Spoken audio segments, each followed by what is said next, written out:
warahmatullahi wabarakatuh. Di video kali ini saya akan menjelaskan mengenai sintesis senyawa turunan disteril berbasis 2,5 dimetoksifenyl dihidropyrimidintion. Subpokok bahasan yang akan kita bahas di video kali ini yaitu pertama, manfaat dan keunggulan senyawa hasil sintesis. Yang kedua, rasionalisasi diskoneksi senyawa yang dipilih. Ketiga, rasionalisasi retrosintesis senyawa yang dipilih. Keempat, sinton dan reagen yang ekivalen untuk menggantikan senyawa. Yang kelima, reaksi yang terjadi dalam proses sintesis.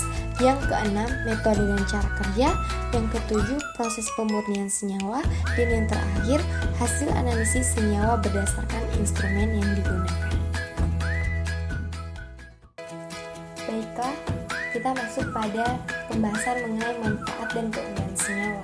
Manfaat dan keunggulan senyawa yaitu senyawa ini tersusun atas 3 analog yang berbeda-beda. Yang pertama, analog chalcone.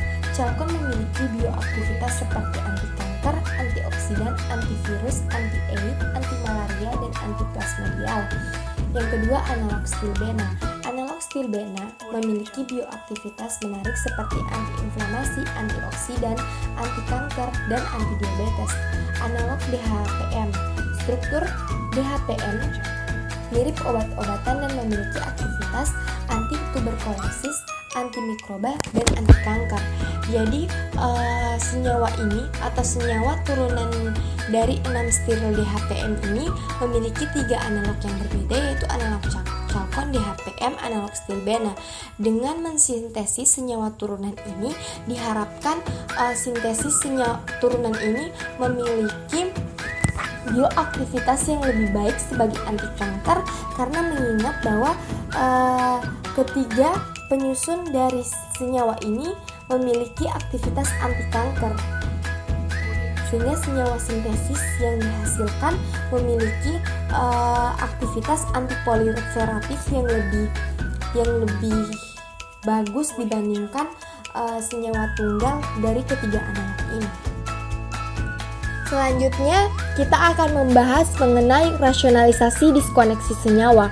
Sebelum membahas mengenai rasionalisasi diskoneksi senyawa sintesis turunan 2,5 dimetoksi dihidropyrimidintion, kita akan membahas mengenai apa itu diskoneksi. Jadi, diskoneksi adalah pemotongan ikatan secara imajiner. Pemecah molekul yang diharapkan lebih sederhana. Diskoneksi bisa disebut kebalikan dari sintesis. Jika sintesis mereaksikan senyawa starting material menjadi suatu produk baru, diskoneksi dilakukan untuk mengetahui senyawa starting material penyusun suatu produk baru. Pada proses diskoneksi suatu senyawa akan dihasilkan sinton. Sinton adalah fragmen ideal yang dapat atau tidak dapat terlibat dalam suatu reaksi, tetapi yang membantu untuk menentukan regen-regen yang sesuai untuk digunakan. Regen inilah yang disebut sebagai material pemula, yaitu senyawa yang digunakan dalam reaksi sintesis sebagai pengganti sinton.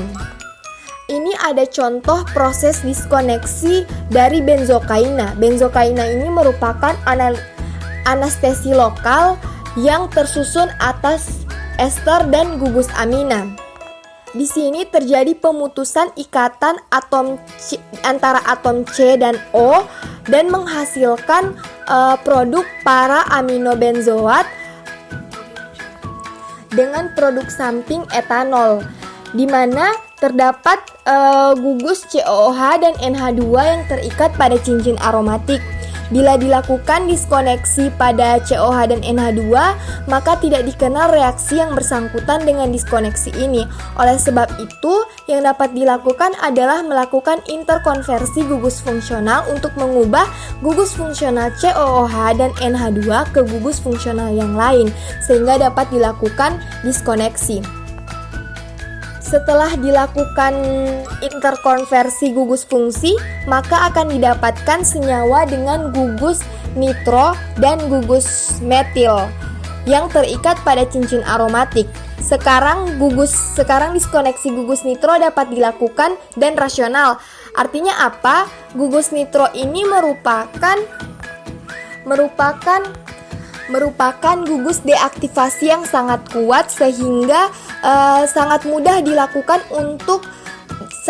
sangat mudah dilakukan proses diskoneksi. Di sini ketika dilakukan diskoneksi pada gugus nitro, maka akan terjadi namanya reaksi nitrasi yang menghasilkan toluena. Toluena ini sangat mudah didapatkan di lab atau di laboratorium. Setelah kita membahas mengenai apa itu diskoneksi, sekarang kita masuk rasionalisasi dari diskoneksi senyawa turunan 2,5 dimetoksifenildihidropirimidintion. Di sini ada suatu produk dari 2,5 dimetoksifenildihidropirimidintion dengan nama E34-klorofenil 16E4-klorostiril 4,2,5 dimetoksifenil 2-tiokso 1,2,3,4 tetradihidropirimidin 5,11 prop 2N1-on. Proses diskoneksi suatu senyawa atau proses diskoneksi senyawa ini dilakukan pada daerah ini atau pada daerah aril yang mengikat gugus halida. Aril yang mengikat gugus halida ini merupakan gugus deaktivasi atau substituen yang kuat penunjuk orto dan para. Pada proses diskoneksi, kita dalam melakukan suatu pemotongan pada suatu senyawa harus memprioritaskan gugus penarik elektron deaktivasi terlebih dahulu sebelum substituen yang lain. Jadi kita melihat kekuatan dari deaktivasi penarik elektron suatu gugus fungsi. Setelah dilakukan pemotongan pada daerah ini, maka dihasilkan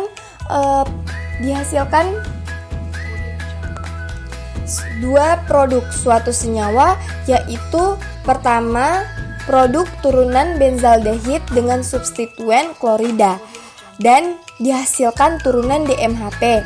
Untuk turunan DHPN ini tidak serta-merta langsung kita dapatkan seperti yang ada seperti turunan benzaldehid ini. Akan tetapi turunan DPHM ini merupakan senyawa yang dibentuk dari 3 senyawa. Maka kita perlu melakukan lagi diskoneksi dari turunan DPHM. Pada diskoneksi ini kita tidak bisa langsung melakukan diskoneksi. Kita harus melakukan dulu namanya interkonversi gugus fungsi, di mana gugus hidrida yang ada pada daerah ini akan diinterkonversi menjadi gugus OH, dan setelah terjadi interkonversi maka dilakukan pemutusan ikatan antara C yang mengikat atom OH dan C yang mengikat atom N. Maka dihasilkan seperti ini. Dilakukan lagi diskoneksi pada daerah C yang mengikat atom CO, maka akan menghasilkan satu produk starting material asetilaseton terlebih dahulu. Kemudian dilakukan lagi diskoneksi, maka menghasilkan 2,5 dimetoksi dan tiourea. Hal ini dapat disimpulkan bahwa suatu turunan dalam membuat senyawa turunan 2,5 dimetoksifenildihidropirimidintion, kita dapat mereaksikan turunan benzaldehid dengan turunan DPHM. Akan tetapi turunan DPHM dibentuk dari 3 senyawa starting material, yaitu tiourea, 2,5 dimetoksibenzaldehid dan asetilaseton. Sintesis senyawa turunan DHPM banyak menggunakan urea. Memang sebenarnya banyak menggunakan urea. Akan tetapi seiring perkembangan penelitian tentang sintesis senyawa turunan DHPM, penggunaan urea banyak digantikan dengan turunan urea, yaitu tiourea yang dihasilkan pada starting diskoneksi pada kali ini. Hal ini disebabkan karena apa? Atom S pada struktur tiourea memiliki keelektronegatifan yang lebih rendah dibandingkan dengan atom O pada urea, yaitu keelektronegatifan atom O sebesar 3,5 sedangkan S sebesar 2,5. Tingkat keelektronegatifan tersebut dapat mengakibatkan nukleofilitas NH2 pada tiourea meningkat dan reaksinya memiliki presentasi rendamen lebih besar dibandingkan dengan pengguna. Selanjutnya, kita akan membahas mengenai rasionalisasi retrosintesis senyawa. Sebelumnya, saya akan menjelaskan mengenai apa itu retrosintesis senyawa. Jadi, retrosintesis itu merupakan proses analisis langkah sintesis suatu senyawa organik untuk memperoleh senyawa yang diinginkan atau molekul target dari material yang tersedia. Jadi, kita sudah mendapatkan starting material untuk pembuatan senyawa 2,5 dimetoksi turunan 2,5 dimetoksi dihidropirimidintion, yaitu dengan mereaksikan turunan DPHM dengan turunan benzaldehid atau senyawa benzaldehid dengan substituen kloro. Jadi kita pertama-tama harus membuat dulu turunan DPHM-nya dengan mereaksikan benzaldehid dengan 2,5 dimetoksi benzaldehid dengan tiourea. Lalu setelah produk dihasilkan, maka direaksikan lagi dengan asetil aseton menghasilkan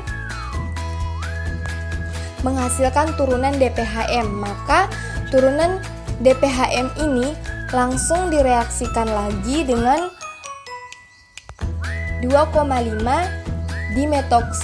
turunan benzaldehid dengan substituen kloro atau klorobenzaldehid. Maka dihasilkan produk, lalu di sini terjadi pengeluaran atom OH. Kemudian yang terbentuk yaitu di sini hidrokarbon alfa tidak jenuh. Maka setelah terjadi setelah direaksikan dengan satu molekul dari klorobenzaldehid, maka direaksikan lagi satu persatu sehingga dapat menghasilkan senyawa yang diinginkan. Jadi sekarang kita akan membahas mengenai sinton yang ekivalen untuk pengganti sinton. Jadi sinton itu kan didapatkan sebelumnya dari proses diskoneksi. Sinton yang dihasilkan itu ada sinton positif dan sinton negatif. Sinton positif itu sinton yang bermuatan positif dan sinton negatif berarti muatannya negatif. Maka ketika sinton yang didapatkan dari proses diskoneksi kita tidak bisa dapatkan dalam wujud nyatanya, maka kita bisa menggantikan dengan regen. Regen inilah yang disebut sebagai material pemula atau senyawa yang digunakan dalam reaksi sintesis sebagai pengganti sinton. Kalau untuk ketentuan pengganti sinton itu, untuk sinton anionik, regen yang sering digunakan adalah hidrokarbon yang bersangkutan, dan untuk sinton kationik, regen yang umum digunakan merupakan halida yang bersangkutan. Pada proses diskoneksi dari senyawa turunan 2,5 dimetoksi dihidropirimidintion ini didapatkan senyawa turunan benzaldehid. Turunan benzaldehid ini mudah didapatkan dalam wujud nyatanya, dan untuk turunan DPHM ini kita perlu mereaksikan 3 reaksi atau asetil aseton, tiourea, dan 2,5 dimetoksi benzaldehid dengan katalis PTSA. Untuk asetil aseton, tiourea, dan 2,5 dimetoksi benzaldehid itu sangat mudah didapatkan dalam wujud nyatanya atau di pasaran. Jadi kita tidak perlu lagi mencari regen yang ekivalen untuk pengganti sinton ini agar terbentuk turunan DPHM. Selanjutnya kita akan membahas mengenai reaksi-reaksi yang terjadi pada pembentukan senyawa turunan 2,5 dimetoksi dihidropirimidintion ini. mekanisme reaksinya itu pembentukan senyawa molekul target atau turunan 2,5 dihidropyrimidintion ini dilakukan dengan reaksi kondensasi aldol. Artinya reaksi ini akan membentuk senyawa aldol. Terlebih dahulu turunan DPHM dibentuk dengan mereaksikan tiourea 2,5 dimetoksibenzaldehid dan asetilaseton. Setelah terbentuk turunan DPHM, maka akan terjadi reaksi kondensasi aldol dengan terbentuk senyawa antara yaitu ion enolat. Di sini terbentuk oksan ion. Oksan ion yang terbentuk tidak stabil karena atom O kekurangan elektron sehingga atom O akan melakukan delokalisasi dengan menarik elektron yang ada pada atom C rangkap 2 dan membentuk rangkap 2. Hal ini akan menyebabkan atom C akan bermuatan negatif. Produk ini dinamakan karban ion. Pada reaksi ini tujuannya akan membentuk senyawa aldol. Permulaan reaksi dengan penyerangan atom C alfa menyerang atom pusat dari turunan benzaldehid atau terjadi proses adisi nukleofilik. Setelah itu terbentuk suatu produk dengan atom O yang melakukan delokalisasi elektron membentuk O rangkap 2 dan atom O yang bermuatan negatif. Atom O yang bermuatan negatif akan menerima proton dari air dan akan menghasilkan senyawa aldol. Ini merupakan senyawa aldol. Lalu di sini atom H pada C alfa akan lepas dari atom C dan atom C akan menstabilisasi membentuk ikatan rangkap, dan pada atom O akan terjadi delokalisasi karena atom O akan bermuatan negatif sehingga atom O cenderung melakukan delokalisasi membentuk O yang bermuatan negatif. Setelah itu atom O ini kan dia tidak stabil karena bermuatan negatif, artinya atom O kekurangan elektron, maka atom O akan melakukan stabilisasi ikatannya dengan membentuk rangkap 2 dan akan terjadi setelah atom O melakukan stabilisasi, maka pada reaksi ini akan terjadi reaksi eliminasi, yaitu reaksi eliminasi dari gugus OH- membentuk karbonil alfa beta yang tidak jenuh. Nah, setelah itu setelah terbentuk karbon alfa beta tidak jenuh, maka direaksikan kembali senyawa benzaldehid dengan senyawa yang telah terbentuk sebelumnya sampai terbentuk molekul target bisteril turunan 2,5 dimetoksi dihidropyrimidintion. Selanjutnya kita membahas mengenai metode dan cara kerja untuk mendapatkan senyawa molekul target.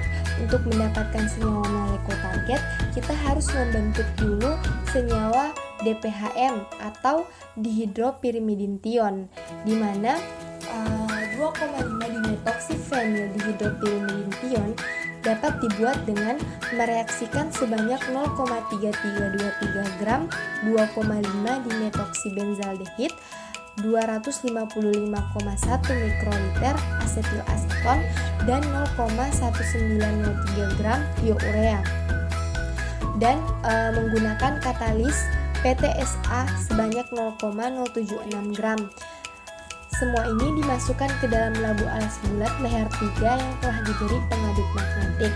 Campuran tersebut dilarutkan dengan 5 ml asetonitril, kemudian direflux selama 2 jam pada suhu 80 derajat Celcius.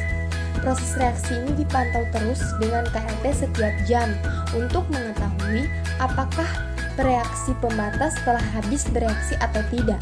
Setelah reaksi pembatas habis bereaksi, proses reflux dihentikan, kemudian ditambahkan etanol dingin untuk membentuk endapan. Endapan yang diperoleh disaring menggunakan cara corong buncer, dilanjutkan dengan rekristalisasi dengan pelarut campuran etanol dengan air. Produk yang diperoleh kemudian diuji kemurniannya menggunakan uji KLT dengan 3 macam sistem, Elwen dan titik leleh. Selanjutnya, produk dikarakterisasi secara spektroskopi untuk mengetahui struktur molekulnya. Pemurnian senyawa. Pemurnian senyawa dari turunan bisteril turunan 2,5 dimetoksidihidrotilmelintion ini dilakukan dengan menggunakan kromatografi kolom. Proses pemurnian senyawanya ini dia dilakukan dengan 3 tahap, yaitu dipisahkan, kemudian rendamen yang dihasilkan dilihat, lalu diuji kemurniannya. Pemisahan dilakukan dengan kromatografi kolom menggunakan silika gel 60 sebagai fasa diam dan eluen yaitu kloroform banding etil asetat 20:1.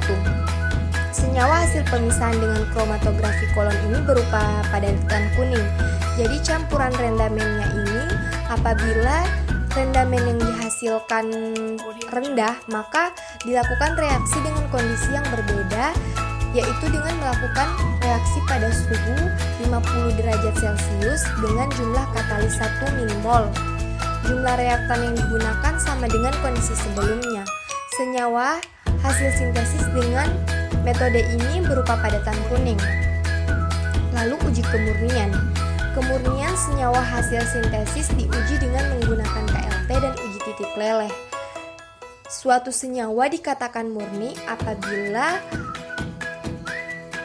hasil KLT yang dihasilkan berupa noda tunggal, dan pada uji titik leleh dia dikatakan murni apabila memiliki rentang suhu dari awal meleleh hingga meleleh sempurna adalah 2 derajat Celcius.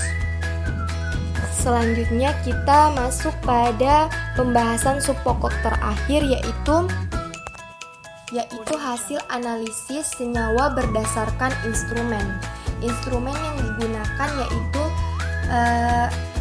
FTIR dengan HNMR.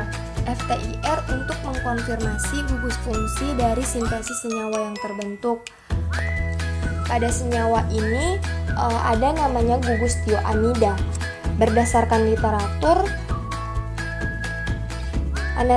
analisis gugus fungsi dengan gugus NH sekunder tioamida teridentifikasi pada gelombang antara 3060 sampai dengan 3330. Nah, pada hasil FTIR senyawa ini menghasilkan bilangan gelombang 3215, maka ini masih masuk dalam rentangnya. Untuk ikatan CH SP2 ditunjukkan pada bilangan gelombang 3051. Pada kajian literatur untuk ikatan CH SP2 itu ditandai dengan munculnya pita pada bilangan lebih dari 3000, maka ini masih masuk pada rentang gelombang yang menunjukkan adanya gugus fungsi CH.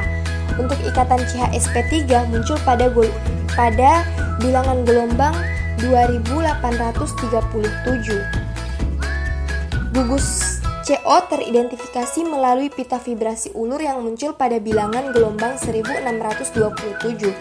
Ikatan C rangkap C alkena teramati pada bilangan gelombang 1602, sedang ikatan C dengan C aromatis teramati dengan muncul 3 pita pada bilangan gelombang 1492, 1462, dan 1404. Adanya gugus C rangkap S teramati pada bilangan gelombang 1219 dan gugus C aril O C alkil muncul pada bilangan gelombang 1176 cm, dan yang terakhir yaitu adanya ikatan CCl muncul pada bilangan gelombang 819 cm.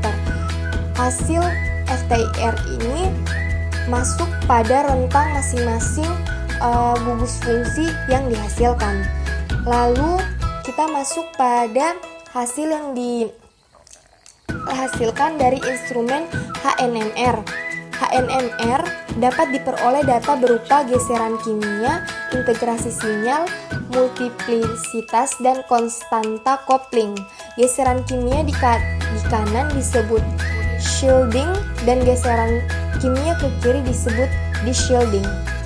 Integrasi sinyal merupakan perbandingan jumlah proton dengan proton lainnya. Multiplisitas dapat memberikan informasi mengenai proton yang bersebelahan di mana akan muncul pola-pola seperti singlet, doublet, triple, dan sebagainya. Sedangkan konstanta kopling merupakan jarak antara pusat atau jarak antara puncak dalam satu sinyal. Untuk itu, maka di sini sudah ditampilkan hasil dari HNMR. Analisis HNMR, pada cincin A terdapat 3 jenis proton yang memiliki lingkungan kimia yang berbeda, yaitu proton yang terikat pada N1, N3, dan proton yang terikat pada C4. Sinyal proton pada N1 muncul pada geseran kimia sigma H 10,26 ppm. Proton pada N3 muncul pada sigma H 9,57 ppm. Pada cincin B yang merupakan sistem ABX muncul 3 jenis sinyal proton, yaitu proton yang terikat pada C10, C9, C12 pada sigma H 6,84 ppm, yakni proton yang terikat pada C10.